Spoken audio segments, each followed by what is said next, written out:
Ja sam Samir Skalabi, rođen sam u Beogradu.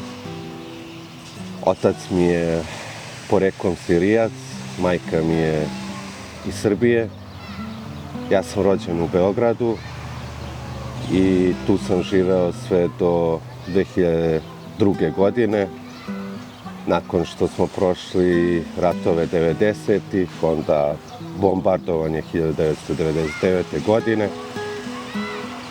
2002. godine dolazimo u Siriju i tu počinje moja, da kažem, životna priča.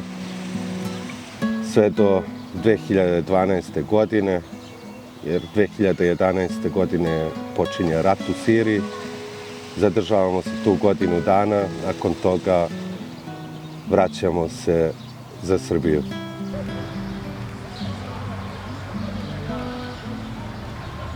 Kada sam došao prvi put u Damask, iskreno nisam znao da je plan da se zadržavamo ovde, gde se sada nalazimo, jer bilo mi je jako teško u samom početku da shvatim ovu kulturu ovde. Srećom je ovde malo drugačiji mentalitet. Ja sam mislio da kada sad da dođem u školu, da će me tu drugari svi zezati kako pričam, naglasak, ne znam, reči. Međutim, desilo se baš ono suprotno. Drugari su se bukvalno u školi svađali koji će mi više pomoći, koji će me više naučiti, koji će više biti uz mene, jer nekako ovde strance gledaju na drugačiji način. I njima je to isto bilo zanimljivo, da imaju drugara stranca, da se hvale, bilo im je čast da se šetaju sa mnom, da me predstavljaju.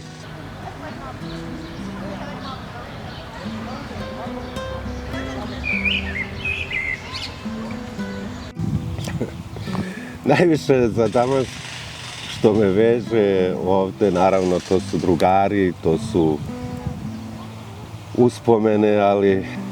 A što se tiče drugara, to mi je nekako... To mi teško pada, iskreno. Ja jesam u kontaktu sa njima i čujemo se često i čestitamo jedni drugima praznike. Ali sada kada sam ovde, iskreno, evo, nisam smeo do sada, evo, još uvek nisam izbacio ni jednu sliku na društvenim mrežama da sam ja ovde, jer znam da bi me svi oni kontaktirali, a mene je na neki način strah. Strah me da ih ponovo vidim, strah me kako ću ja reagovati, kako će oni reagovati. Strah me i nekog razočarenja, ipak je ovde 14 godina bio rat.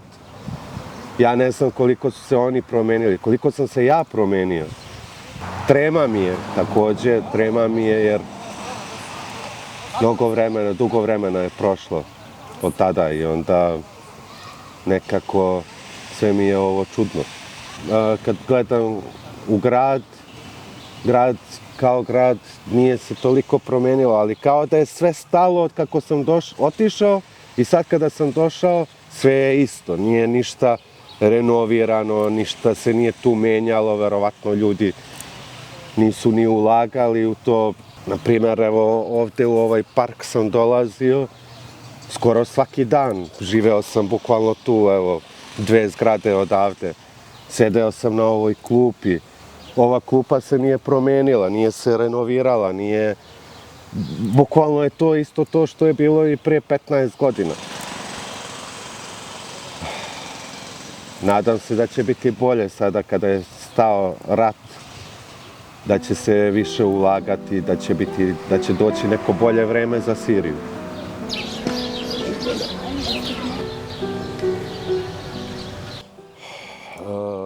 Život u Siriji je bio lagodan. Bio je lagodan, naravno, kao i u svakoj državi, tu su postojali problemi. Ali godinu dana smo bili u ratu, kao što sam rekao, i nismo hteli da se vraćamo sve do momenta kada je to postalo jednostavno neizdrživo. ključni moment je bio kada sam sa rođakom i 2 drugara krenuo od jednog mesta prema Damasku i bukvalno pri ulasku u Damask stali smo na semafor gdje je bio checkpoint sa vojskom. Oni su nas tu legitimisali i u međuvremenu dok su oni nas legitimisali, sa druge strane su bili revolucionari i bukvalno kako su izašli iza jedne džamije počeli su da pucaju na vojnike, a mi smo bili bukvalno u sredini. I kako su počeli da pucaju, vojnici su iskoristili naš auto bukvalno kao štit. I ne mogu ni da opišem taj osjećaj kad već znaš da si faktički mrtav. Nisi se pozdravio sa svojima. Nekako ostao si nedorečen. I onda razmišljam, tu mi je majka i sestra. Šta će oni nakon mene? Kako će oni bez mene? Nekako sam imao osjećaj uvek da sam ja glava porodice. Mislim, auto nam je bio sav bukvalno izbušan. I ne znam kako smo, jednostavno Bog nas je zaštitio. Čim sam se vratio kući, počeo sam da pakujem stvari bez da me i majka i sestra, bez da im bilo šta objašnjavam. Samo sam rekao, pakujte se, krećemo za Srbiju. Nije tu više bilo ni struje, nije tu više bilo vode, nije tu više bilo života. Mislim, stizalo je hladnije vreme, trebao ti je gas da se ugreješ, nemaš gas, nemaš nafte. To je bila borba svakoga dana, da li ćeš uspeti da dođeš na red da kupiš hleb ili nećeš uspeti da jedeš tog dana. Mislim, tu više pare nisu imale nikakvu vrednost. Bitna je bila roba, a robe nije bilo.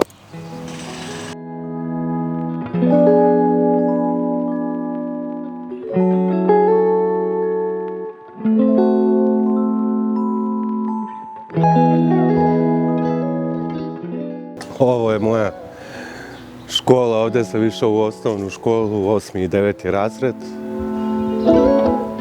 Tada se zvala Hamdi Romani, a sada se zove Lora Daglaoui. Sada je to srednja škola za devojke. Mnoga sećanja me vežu za ovo, pošto ova škola više liči na neki zatvor nego na neku školu. Ali kad vidim ove zidove, setim se kako smo kao neki, ne znam, istrenirani momci išli i skakali odavde jedan na jednog, jedan na drugog. Bacimo ovako rančeve i onda ovi drugi nas guraju da bežimo. Sada su vrata ovde, nekada su bila tamo. Često bi stajali tu bismo se okupljali. I sad kad vidim ovo drveće, evo sada sam prvi put ovde, pa mi navire sećanje da smo uklesali svoja imena kad su me izbacili iz škole. Prvi put odavde. Ja sam bio sa druge strane ovog zida i ovako zafrljačio sam ranac i on kako je padao, pao je tačno onako na direktoru ona ručka za vrat i kako je pala na njega, on je tako i udario glavom u beton. Ja nisam znao, naravno, i mene ovi drugi guraju, ja kako sam skočio nekako, ja pogledam direktor na potu, krvava mu glava. I kada si pogledao, odmah čim je pogledao, krenuo je da juri za mnom, znaš. Ja bežim. I šta ću, kao drugi dan dolazim u školu, pravim se lud. Međutim, rekao mi je da dođem u pratnji roditelja ili će ih on zvati. I naravno da nisam zvao roditelja, zvao ih je on. I rekao da više nema šta da tražim u ovoj školi.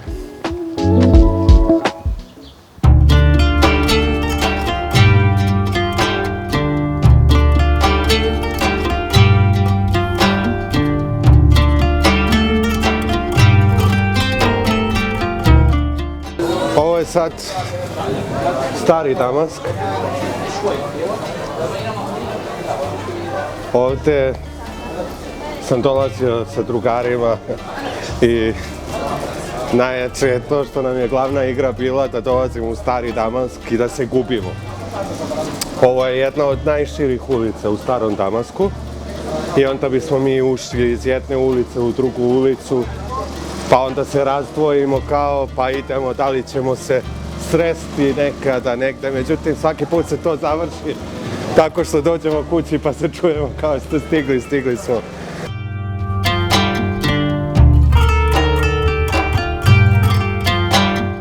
Ovo je jedna od najvećih i najznačajnijih džamija na svijetu.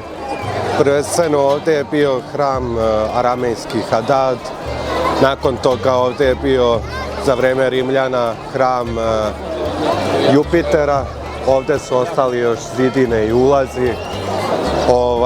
Nakon toga za vreme Vizantije je bila crkva i onda su je na kraju muslimani otkupili od hrišćana i sada se tu nalazi džamija, ali unutra je još uvek su mošti i glava Svetog Jovana i do dan danas ovdje dolaze i hrišćani i muslimani. Svako putovanje bi se završilo ovdje gdje su kroasani kad se izmorimo. I ja garantujem da su ovo najbolji kroasani na celom svijetu, čak bolji i od onih u Parizu. Den se prema ten šokolad. Ten šokolad.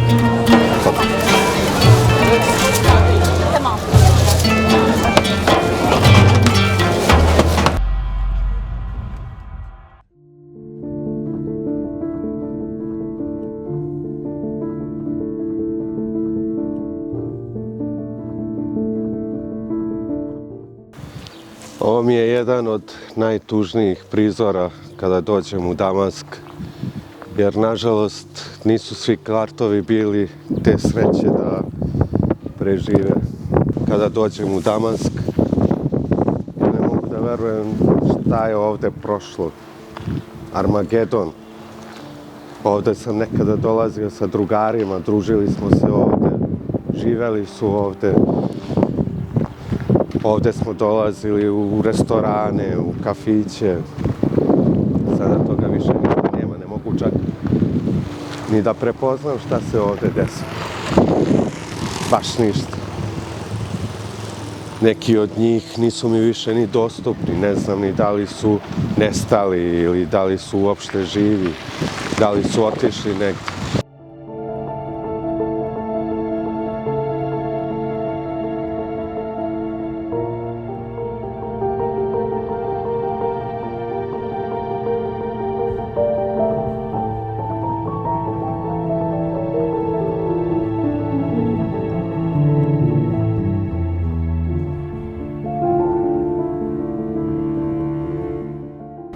Jedan od najvećih šokova kada sam došao u Siriju je bio ovaj kružni tok.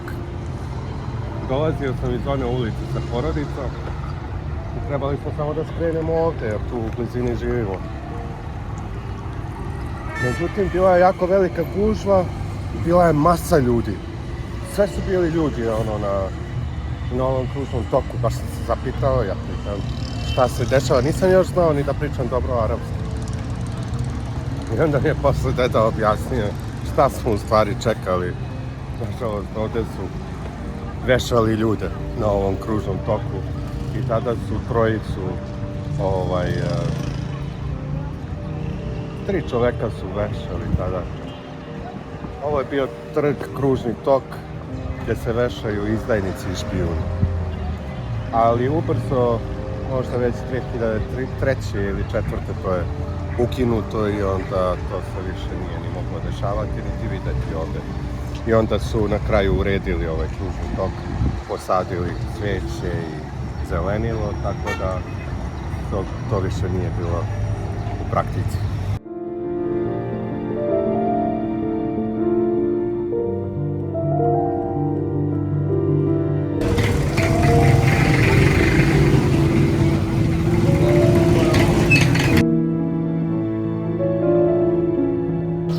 Ovde, baš iza ovog krsta, postoji jedan kafić.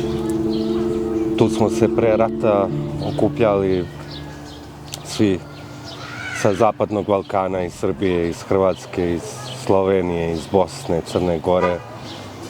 Tu smo imali druženja, ali nažalost posle rata svako je otišao gde je mogao. Svi smo se nekako, svako je otišao svojim putem, čak smo izgubili kontakt.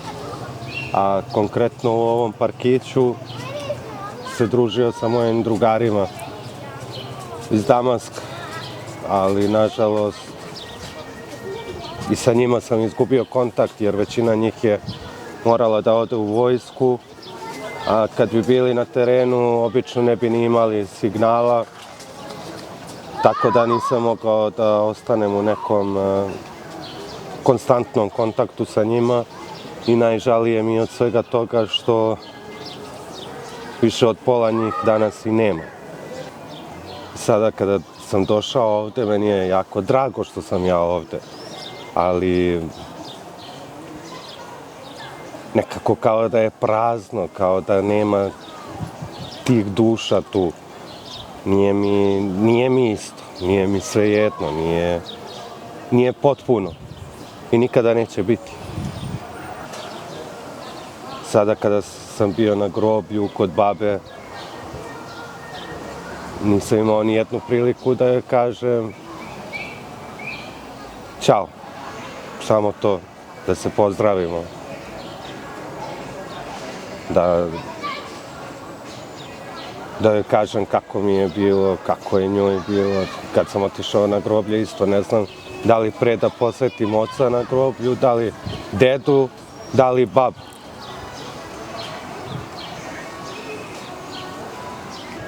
Kao što smo i sad videli, dosta ljudi spava na ulicama, ispod drveća, u parkovima, na zemlji, pored kontejnera. To je baš katastrofa. Moj humanitarni život postaje upravo sa dedom. Sećam se da je stalno zapisivao kad god čuje za nekoga da je u nekoj lošoj situaciji, da je neko bankrotirao, da je ostao na ulici, da je neko u teškoj situaciji, da je neko jednostavno izgubio posao, a ima porodicu. On je sve to beležio. Beležio je i uvek je to radio anonimno. Išao, uvek me je vodio sa sobom i uvek bi mi dao kovertu ili ako je znao za neke potrepštine koje im trebaju, on bi to spakovao i onda bi napunili auto, koverte i onda on meni kaže idi sad kucaj na ta i ta vrata, pitaj da li je to taj i taj čovek ili žena i onda im daj ovo. Daj im pomoć. I onda bih ja to dao. U tom periodu ja sam, ajde da kažem, bio već, nisam bio svestan tih stvari. Ali me je on učio da budem takav čovjek. Deliti svoju sreću sa drugima, jer tada ću i ja biti srećniji čovjek. Što je živa istina. To je, mislim, bio okidač.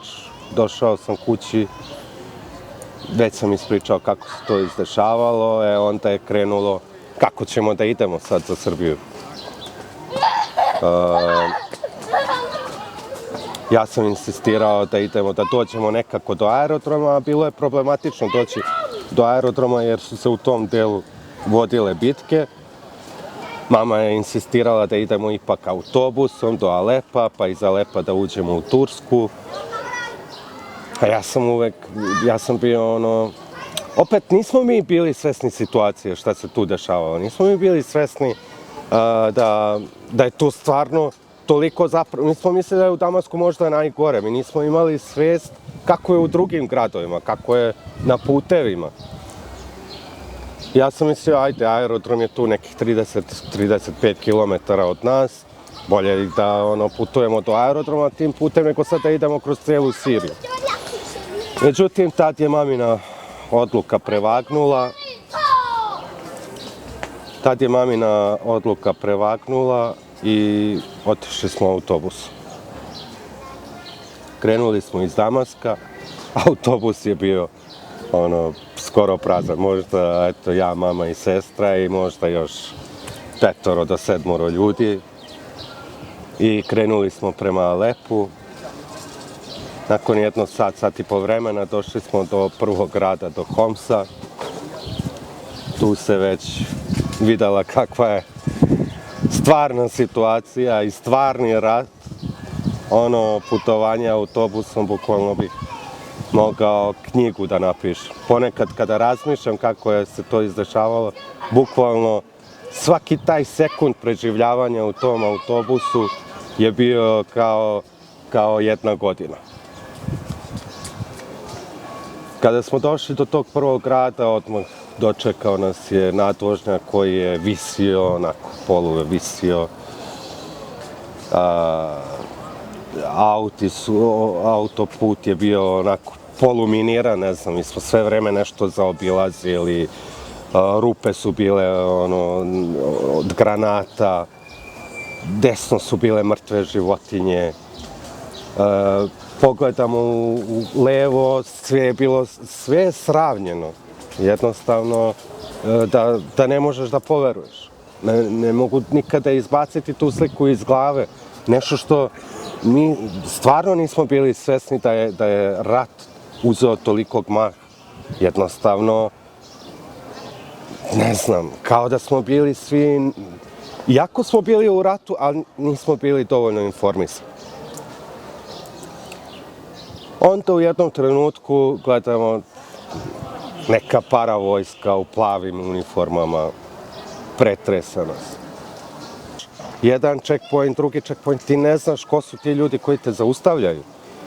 Svaki checkpoint mi je uzeo godina i godina života, jer kad god bih uzeo moju ličnu kartu i da gleda, i svaki put bi bio onako spreman, da li će me odvesti ili neće. Bukvalno kada smo prošli Alepo, tu je već bilo najmožda kritičnije, tu je bilo 1000 nekakvih frakcija. U jednom trenutku bilo je jedno, pa bukvalno 500 do 1000 naoružanih ljudi na tom checkpointu ili mestu, ne znam ni kako da ga nazovem. Tu sam već bio siguran da će me odvesti. I zaustavili su autobus, mamu sam pogledao i rekao je, molim te, u slučaju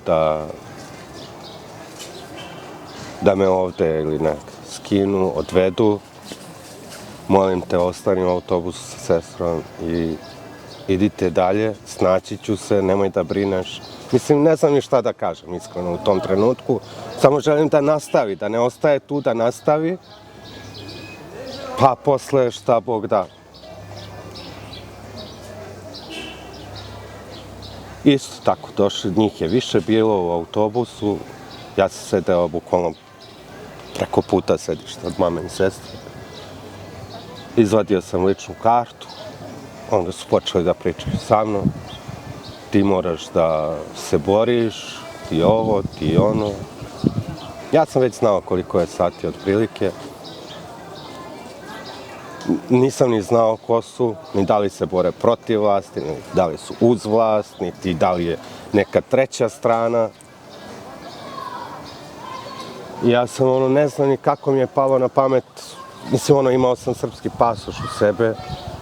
Sam rekao dobro, ali ne znam ni kako mi je u tom trenutku ni sinulo, izvadio sam i rekao sam, ja sam i srpski državljanin, ovo su mi moji, idemo za Srbiju, pa se vraćam, više ne znam ni ja šta sam izmišljao.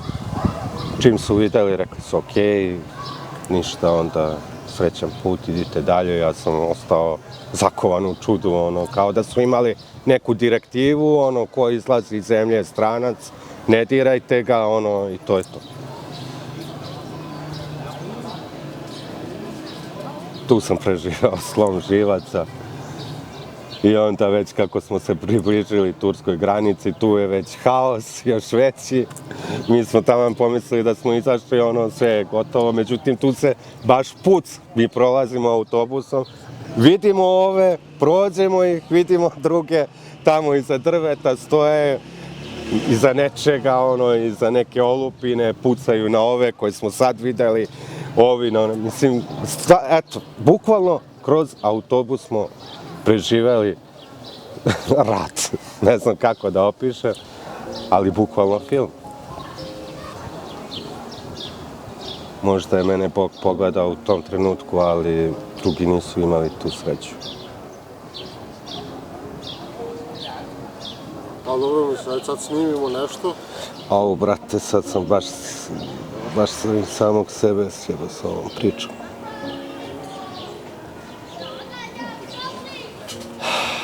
Kad se setim tih stvari,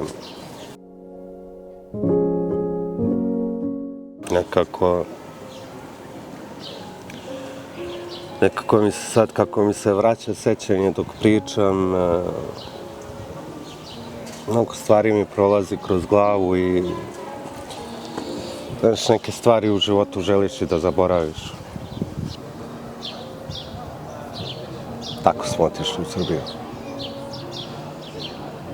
Kad smo došli, krenuo je i talas izbeglica iz Sirije. Nijednog trenutka nisam razmišljao. Mislim, mnogi ljudi, čak i iz Srbije, koliko ljudi je, pa to je bilo poplave ljudi koji su donosili hranu. Ja sam ponosan i na svoj narod iz Srbije. Iz celog sveta. Dolazilo je ljudi iz Švajcarske, iz Nemačke, iz Austrije, iz Francuske, bukvalno iz celog sveta. Nekako kao da se tu u jednom trenutku narod ujedinio. Tu sam već počeo da pomažem ljudima, stvarali su se ekipe koje su odlazile, donosile hranu, odeću, sve što bi moglo da im pomogne. Onda sam otišao u Preševo, tu sam upoznao Vanju koja je došla iz Švajcarske i volontere iz Švajcarske i tu krećem priču sa Border Free. To je moja najlepša životna priča.